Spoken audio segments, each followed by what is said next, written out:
Boa noite. Movimenta um pouquinho o corpo.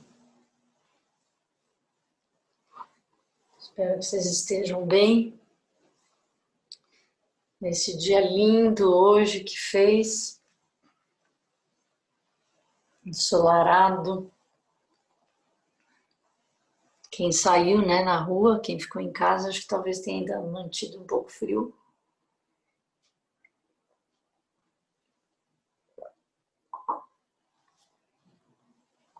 Então vamos seguir a leitura do Bernie Glasgow.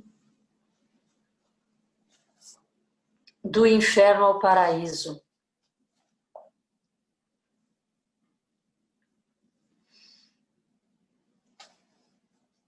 Ainda o quinto prato, sobre a receitas para a comunidade. Do inferno ao paraíso. Há um antigo pergaminho zen que mostra o inferno e o paraíso. No inferno, os fantasmas famintos estão todos sentados em volta de uma grande mesa de banquete, repleta de todos os tipos de iguarias, cada um tentando se alimentar, usando colheres muito longas. Mesmo se esforçando muito, eles não conseguem colocar a colher em suas bocas. No paraíso, os fantasmas famintos estão sentados ao redor da mesma mesa de banquete. Mas estes fantasmas famintos alimentam-se uns aos outros com suas longas colheres. Desta forma, todos conseguem comer. Esta é a maneira de transformar o nosso mundo de inferno para o paraíso. Somente quando oferecemos uma porção da nossa comida para nossos colegas fantasmas famintos é que podemos satisfazer nossa fome mais profunda. A oferenda vai nos dois sentidos. Depois de reconhecer e apreciar todos os trabalhadores que nos trouxeram estas ofertas, nós oferecemos em retorno um pouco da mesma. Se não oferecemos algo de volta à comunidade, quando criamos um negócio, estamos apenas explorando a comunidade. E se não oferecemos algo de volta ao planeta, estamos apenas explorando o planeta. É como na agricultura, se o solo não for rotado ou fertilizado, acabará não produzindo. Então, em cada refeição, nós damos uma oferenda de volta. Veja se consegue imaginar. Se não der nada de volta, todos aqueles fantasmas famintos voltarão e arrebatarão toda a sua comida. Se você só deixa as pessoas ficarem cada vez mais pobres, a situação se deteriorará e terminará por explodir. Então, o cozinheiro Zen sempre dá uma oferenda de volta aos fantasmas famintos, à comunidade e à própria terra. E então percebemos que o que estamos comendo é uma oferenda também. Estamos sempre servindo e recebendo. Vai nos dois sentidos. Como comer? Comer é a culminação de tudo que descrevemos. A limpeza, a preparação, a separação dos ingredientes, o cortar, picar, misturar, o cozinhar e o servir. Comer é o clímax, é a cerimônia da ceia ou a comunhão, ou o recebimento da bênção ou o agradecimento. Nós deveríamos comer de uma forma que expressasse a nossa apreciação da comida e todo o esforço que foi colocado no seu preparo. Nós deveríamos saborear os gostos e as texturas da nossa comida. A fim de fazer isso, é bom comer devagar, ou pelo menos mais devagar do que o habitual. e precisamos prestar atenção ao que estamos comendo. Assim como as pessoas compartilhando da refeição. E não deveríamos ter pressa. Algumas pessoas recomendam mastigar o arroz 50 vezes antes de engoli-lo. Isso pode ser um pouco demais, mas deveríamos, pelo menos, mastigar nossa comida bem, para que possamos saborear os 6 sabores: amargo, ácido, doce, salgado, suave e picante. Quando comemos com esse tipo de consciência, acabamos comendo a quantidade certa, qualquer que seja para nós, como os monges zen na cerimônia do Oryoki. Comer de menos tem a ver com falta de apreciação dos ingredientes, do cozinheiro e do servidor. Na verdade, de toda a nossa vida. Comer demais está relacionado a não querer que a refeição acabe, ou a se apegar à sensação prazerosa de comer. Mas demais de qualquer coisa, mesmo uma coisa boa, logo se torna doloroso. É como querer se agarrar à riqueza e aos lucros do negócio. Quando isso acontece, o fluxo para, e o resultado é a constipação, que vai lhe apodrecendo de dentro para fora. Vida e morte. Comer também expressa a natureza paradoxal da vida.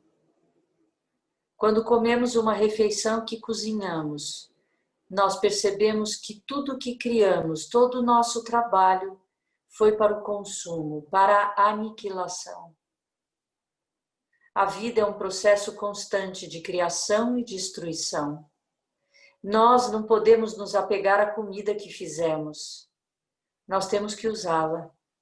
Na verdade, quando comemos nossa refeição cuidadosamente, apreciando-a, percebemos que não há nada ao que se apegar.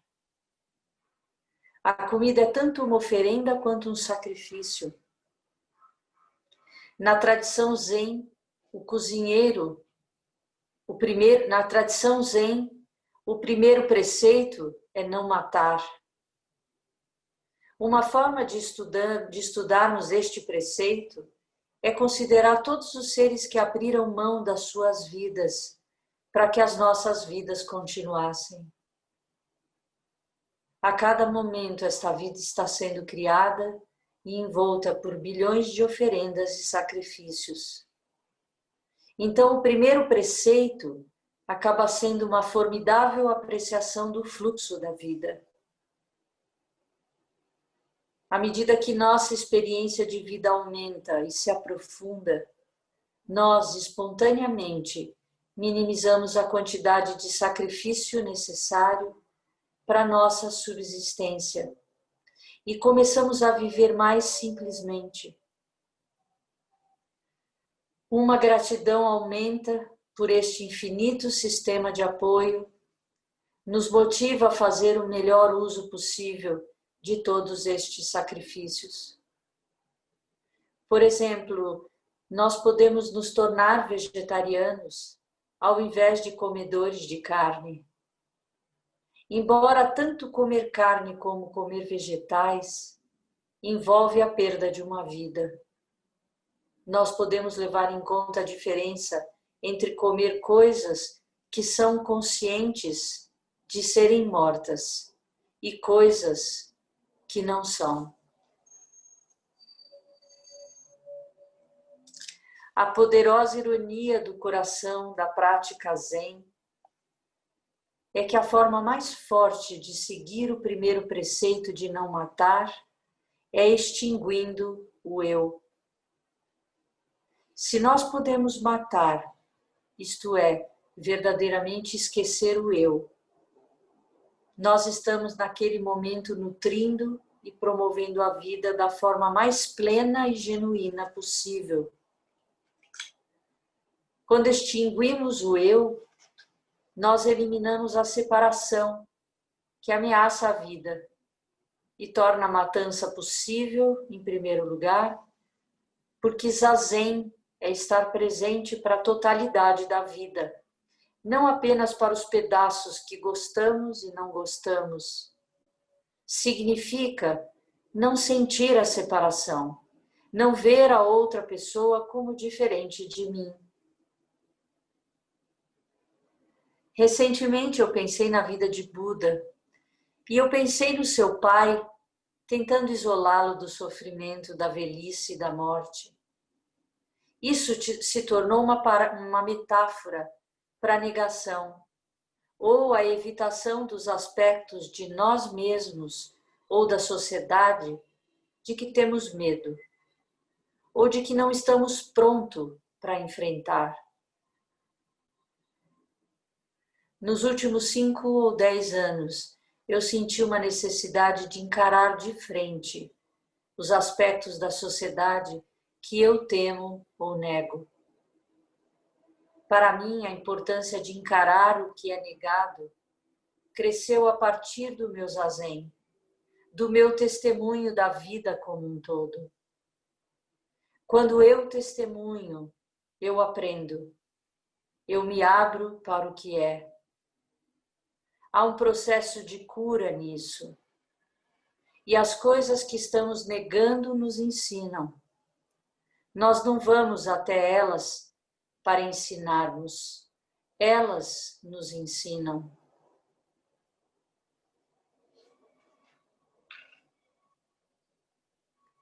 Deixe um pouco de espaço. Yasutani Roshi costumava dizer que os primeiros 2/3 da nossa refeição são para nós e o último terço para o médico. Ele quis dizer que não é saudável nos enchermos completamente. É melhor deixar um pouco de espaço. Nós não queremos sobrecarregar nosso sistema. Ar também é alimento. E respirar é um tipo de alimento. Na meditação Zen nós pensamos na barriga como um balão. Quando inspiramos, nós não enchemos o balão até o máximo. Nós deixamos um pouco de espaço. E quando expiramos, nós não deixamos o balão esvaziar totalmente. Uma vez que queremos que nossa respiração seja contínua, nós deixamos um pouco de ar dentro para ter transições suaves. A mesma regra se aplica aos negócios. Se o banco quer fazer um empréstimo de $500 mil a você, pense em pegar só 400 mil. Se o seu negócio está expandindo muito rápido, como um balão, considere cortar a taxa de crescimento em 20%, ou ao redor disso. Deixe que ele cresça, mas reserve algum espaço para respirar.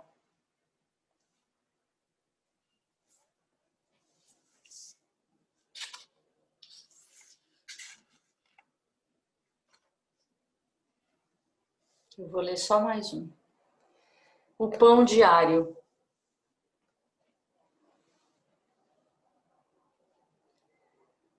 Quando comemos 2, 3 ou 4 vezes todos os dias, é fácil esquecer como isso é fantástico. É como nascer do sol ou pôr do sol. O sol nasce e se põe todo dia. Se for um nascer do sol especialmente lindo, nós podemos reparar nele, mas se não é especial, podemos até nem vê-lo. Mas se conseguíssemos vê-lo como se fosse a primeira vez, cada nascer do sol se tornaria muito especial e muito lindo. E o mesmo aconteceria com cada refeição. No Japão, as pessoas estão sempre fazendo reverências umas às outras. Estudantes Zen fazem reverências ao seu professor, é claro, mas também temos uma tradição de fazer reverências ao professor, mesmo quando ele não está presente. Na verdade, dizemos que é mais importante fazer reverências ao professor quando ele não está presente. Da mesma forma, eu penso, é importante comemorar mesmo quando pensamos que não há nada para comemorar. É importante fazer uma festa mesmo quando não há por que fazer uma festa. Quando ainda estamos construindo o prédio, colocamos uma árvore de Natal no telhado e a decoramos com luzes.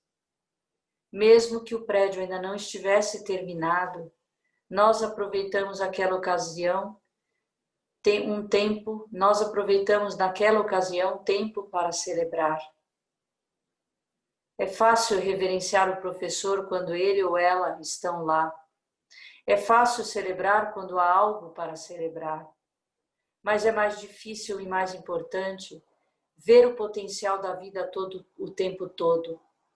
Fazer com que cada refeição fosse como a primeira ou a última que comemos.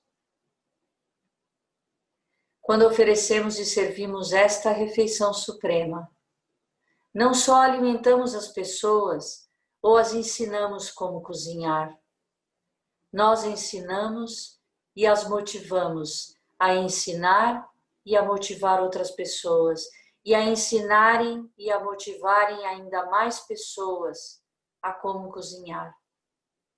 Se você cozinha apenas para você mesmo, você nunca estará satisfeito. Não importa o quanto você coma. Então, quando você oferece a refeição suprema, isto se torna uma reação em cadeia, sem fim de instruções ao cozinheiro. Dogen diz que cada professor deveria ter pelo menos um sucessor e meio, pelo menos um aluno e meio, que possam passar adiante o que ele aprendeu. Se você consegue ensinar mais de uma pessoa a cozinhar dessa forma, então o seu ensino acabará se espalhando por todo o universo. Que bonito, né?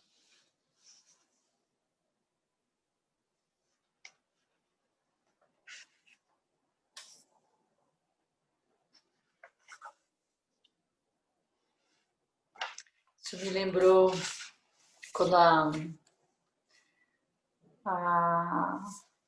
Monja Coen comentou há uns anos atrás que todo professor do Dharma precisa transmitir um aluno, né? A transmissão do Dharma é o reconhecimento do professor de que o aluno pode ensinar, que ele não está inventando, misturando, fazendo confusão, né, com o que praticou, com o que aprendeu. Que ela não podia morrer antes disso, que depois que ela transmitisse, ela podia morrer. Eu me lembrei dessa fala dela com esse texto aqui do cozinheiro e meio, né? De você ter um aluno e meio, né? Que é esse compromisso que a gente faz de manter e preservar os ensinamentos de Buda vivo, né? Repetindo os sutras, né? Que foram os ensinamentos dele, sentando como ele sentou, em zazen, fazendo as refeições, né? Como ele fazia. E teve uma outra coisa que ele falou aqui que me chamou a atenção. Essa questão do paradoxal, né, da vida-morte, esse preceito de não matar, que é o primeiro preceito que a gente estuda, né, quando vai receber os preceitos, que de fato ele aqui fala como extinguir o eu, né, que é o primeiro que a gente pode, de alguma forma, refletir sobre, deixar esse eu um pouco em segundo plano, um pouco rebaixado. E na realidade a gente fala que para o budismo não há matar de fato, porque não tem nada que possa ser extinto, se tudo é um processo, né? Também o que ele fala aqui dessa gratidão que a gente faz na nossa prece das refeições, de agradecer inúmeros seres que permitiram que esses alimentos chegassem até nós. E como é que eu dignifico essas vidas, né? Porque eu estou matando para viver. Quando eu respiro, eu estou matando micro-organismos, né? Então, na realidade, tudo do que eu me alimento se torna a minha vida. Então, como é que eu vivo uma vida digna, dignificando estas vidas, né?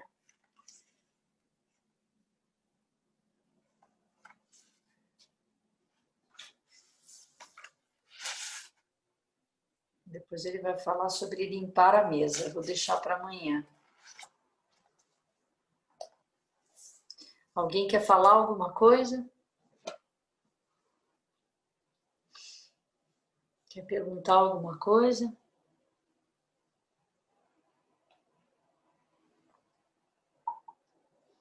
Hoje eu vi o nascer do sol. Tava amarelo aqui, da minha cama, assim, aquela frestinha que eu deixo aberta. Eu virei assim para o lado, assim, meio achando que já estava amanhecendo e estava um laranja, assim, lindo, lindo. Ele fala de apreciar, né, o nascer e o pôr do sol. Olá, Sensei. Hi! Oi, Fuguete. Esse texto falou sobre o verso das refeições, né? Citou, sei lá. E eu tenho feito o verso das refeições todo dia e é tão lindo. E sempre me dá uma vontade de, não sei, de estudar ele um pouco mais, sabe? Assim, frase por frase, de entender melhor, porque eu sinto que ali tem muita coisa, assim, né, para a gente compreender, né? E você falou dessa frase, né, dos seres inumeráveis, tal. Isso é de uma dimensão tão grande, né? Eu sinto que cada frase ali tem uma dimensão enorme, assim. E eu não sei, eu tinha vontade de um dia, eu não sei se é nesse momento aqui, sabe, mas de propor, sei lá, da gente estudar ele, não sei. Tá, vamos estudar, eu acho bastante importante, acho legal a sugestão. Vamos estudar, porque na realidade são 5 frases, é um abreviado, né, da cerimônia. A cerimônia é bem longa, né? Mas essas 5 frases do primeiro inumeráveis trabalhadores, que é o que a gente faz no dia a dia, elas são. Mas você está falando dessas 5 ou da cerimônia toda? Da Então, prece toda?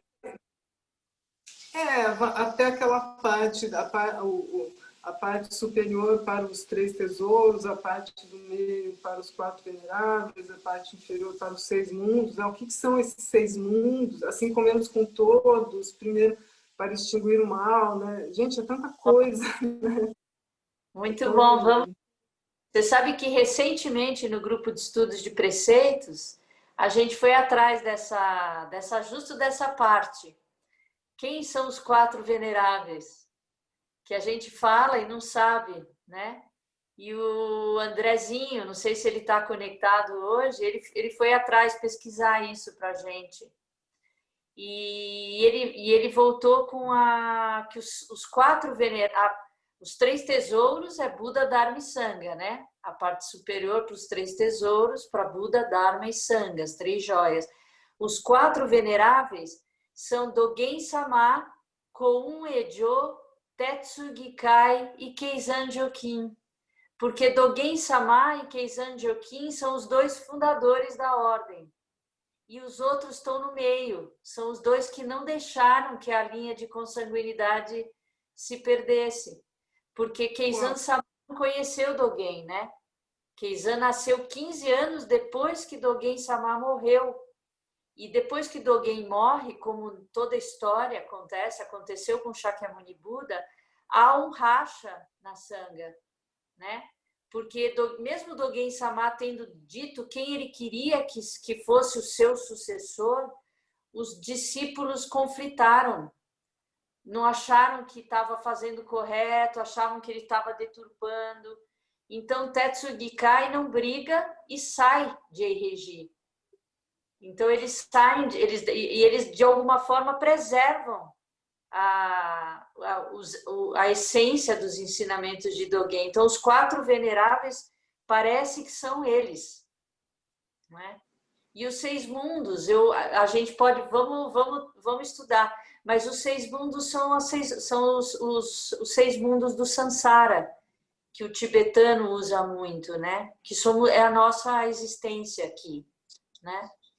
Por isso a parte inferior para os 6 mundos. Mas assim comemos com todos. Nessa hora vem de novo essa ideia de que não tem eu e o outro, né? Não tem Budas e seres. Se você entende que não tem, nós somos Budas, né? Assim comemos com todos. Primeiro para extinguir o mal, segundo para fazer o bem e segundo para salvar todos os seres. Na realidade, é os 3 preceitos puros, né? Não fazer o mal, fazer o bem a todos os seres. Mas vamos falar mais. É bem um bom estudo, assim, uma boa reflexão. As 5 frases são ótimas para a gente refletir. Muito bom. Alguém mais? Alguém falou? Não? Então vamos encerrar? Vamos lá. Que os méritos de nossa prática se estendam a todos os seres e que possamos nos tornar o caminho iluminado. Boa noite. Lembrando que amanhã tem Zazen, 7h30 da manhã. E às 7 da noite, às 19. Tchau, Fuguetsu. Você está aqui na minha tela primeiro. Adorei o crepe, o Love Crepe. Que bom, que ótimo. Eu experimentei, gostei. Levei para minha mãe também, minha mãe gostou também. Legal. Deixa eu dar um retorno para ele. Obrigada. Boa noite, Wagner. Bom descanso. Chico Pupo, tá frio em Jacareí? Bom descanso. Hugo, Bastante. tá frio, né? Hugo Matsumoto, Miyasumi Nasai. Caio, boa noite. Popô, Arnica! Ei, que bom te ver. É uma gatona, nossa senhora. É muito grande. Boa noite, Rokyo. Você já voltou, Rokyo? O Boêmio voltou. Que bom. Muito bem, legal. Mumio, boa noite. Boa noite. Bom descanso. Boa noite. Bom descanso. Boa noite, Regina Favre. Boa noite. Boa noite, Sensei. Boa noite, todo mundo. Boa noite, Shisen. Arigato. Cris, boa noite. Camila, boa noite. Boa noite, Jus. Não sei se passou alguém do lado Scal, não. Ah, Mioshin, senão depois ela fala que eu não falei boa noite para ela. Boa noite, minha Buda rebelde. Isso aí. Adri, Dani, boa noite. Que frio, hein? Boa noite. Boa noite. Boa noite, lindão. Flor, boa noite. Iorim, boa noite. Cabeludona. Boa noite, Rogério Botter. Boa noite, Carlinha Costa. Chudenzinha Izuka. Boa noite. Hoje parece que ela tá de manto. Você viu que o Caio... Ah, é que você tá contra a luz, eu só tô vendo, parece que você tá de manto, já ordenada. Muito bom. Ana Paula, boa noite. Boa noite. Boa noite, Simone. Bom descanso. Kiosso, boa noite. Hoje vocês estão separados. Kiosso está na sala, a Shuden está no quarto. Vanessinha, boa noite. Rosana, boa noite. Até amanhã. Até amanhã. Boa noite, Sanga. Obrigada por mais uma noite. Até amanhã.